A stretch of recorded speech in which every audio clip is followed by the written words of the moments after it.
Hey Jason, how are you? I'm doing good. I mean, taking you overseas, traveling internationally, another big fight, big title defense. What are the feelings going into this one? Sorry, I didn't hear you cut off. Sorry about that. I was saying, another flight overseas, another big fight for the title. I mean, how does it feel going into this one? Well, feel amazing, you know what I'm saying? Because never been to Ireland and I'm just like, excited about performing in front of the Irish crowd and win over some new fans, and just represent that 4% Irish in me. I love it. You know what? Look, you've obviously been on a great win streak for a minute, but it's safe to say you're enjoying quite the moment in your career with a lot of the attention, the recent performances, and really just alerting fans that, hey, Jason Jackson is one of the elite welterweights in the world over all the promotions. What do you feel has really helped with that? Has it just been your consistency? Do you feel like there was that one breakthrough that really got people's attention? What do you think's been the difference lately? Yeah, definitely. I figure out the sequence between consistency and determination and not really caring about the work that I done yesterday and try to live in the present moment and focus on every day, doing my best every single moment. And it just kind of just becomes something normal that every time it comes to me doing my best is just something natural. And my best just only getting better. And that was like the breakthrough for me, I felt. And then final question, just obviously a big fight with Ramazan. What do you think of his game and what he brings to the table? Take your time. Ramazan, what he bring to the table? Yeah. Um, his style, he's long and he loved to strike. He loved to have fun. He calm. He try to stay composed. But he's a good guy. That's all I think he has to bring to the table. He's a good guy and a good fighter. Thank you. Good luck. Thank you. Next question, Ryan Rappaport.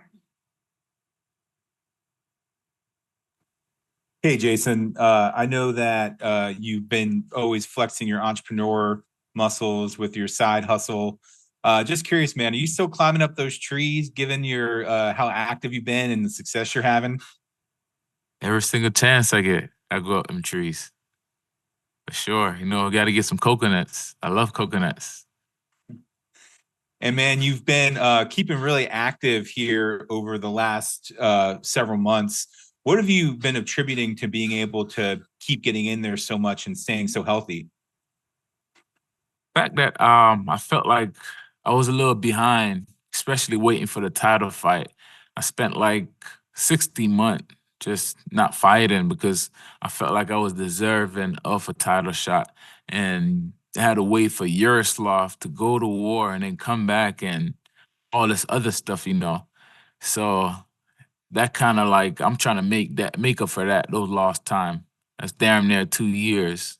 I could at least done 10 fight within them 2 years. So, I'm just kind of motivated to get ahead. Yeah, and seeing how you've been holding up, do you envision yourself maybe competing for that PFL championship series after this year? Again, for sure. I- yeah. I'm looking forward to it. It's whatever they have in plan. Whoever they feel like will beat me, whoever they feel like is the big dog.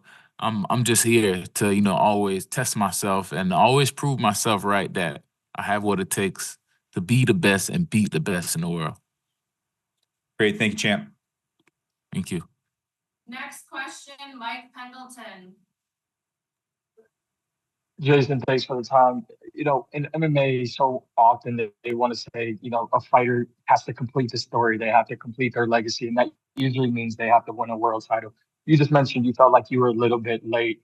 How would you define your legacy? Yes, you have a belt right now, but I've talked to your teammates and they said you would do regular, landscaping work no matter what. So how would you define your legacy as a fighter, as a world champion?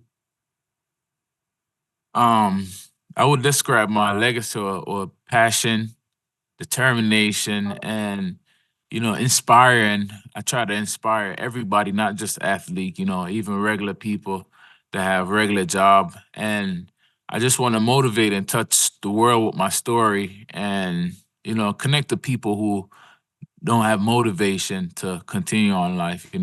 That's how I want to describe my legacy. I want to be the people's champ.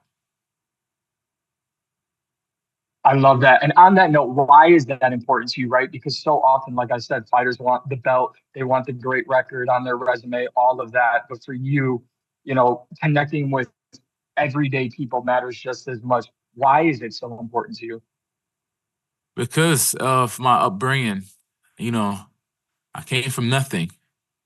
And I just want to show people who, have nothing that they could, do what I do. It don't have to be something that you was born to do or have a good life or start out with a good upbringing or something. It doesn't matter where you at. You could start and you still could finish, great as long as you start. I'm not sure if you remember this, but after the Almasov fight, you told me that he lived rent free, and then you said Ray Cooper was like an Airbnb in your head. Now, do we have just like a house that the champ built mentality, and you're not letting these guys stick around in your mind, or is that something you embrace thinking about them, and it continues to motivate you throughout training camp leading into the fight? Yeah, definitely. Yaroslav did live rent free in my head, and he had backed up rent that he had to pay because he went to war and left me here to just like what I'm gonna do. I'm next in line for the title shot. Now I gotta start over and do all this other stuff. No, I've been thinking about this guy for almost 2 years in my head, you know, and I couldn't get him out. So I just felt like I had to make him pay. And Ray Cooper, I become a fan of him, all the work that he have done in PFL. And I was just obsessed with him. So, I wanted to beat that guy for sure, 100%. And Yaroslav, yeah, he's backed up as well. I was gonna say, is Ramazan got rent due coming into Saturday? Oh, Ramazan. Sorry, I called him. Yeah, Ramazan. Yeah, he's backed up. Sorry, I mistaked the name. So sorry. Rent's due. All right, appreciate it, Jason. Thank you. Next question, Aminat Yunus. Hi, Jason. I'm on Yunus on Combat Talks UK. I just want to ask, obviously, your first six wins, in Bellator were via decision. I know your last two fights, you've got a finish. So what changes have you made in camp to get finishes in fights? So in Bellator, when I first started, I was getting all the hard fights for the experience that I had. But so I was like, if I'm getting all these hard fights, I just have to win them because the guys that's at top, they're a winnable fight by finishing knockout. So if I could just make it to the top and not make no mistake, just fight them down to win them. And at that point, I felt like I was smoking too much weed. So it kind of just made me a little bit kind of just relax and just like a lackadaisic and not want to get out the box of getting tired or push it past my limit.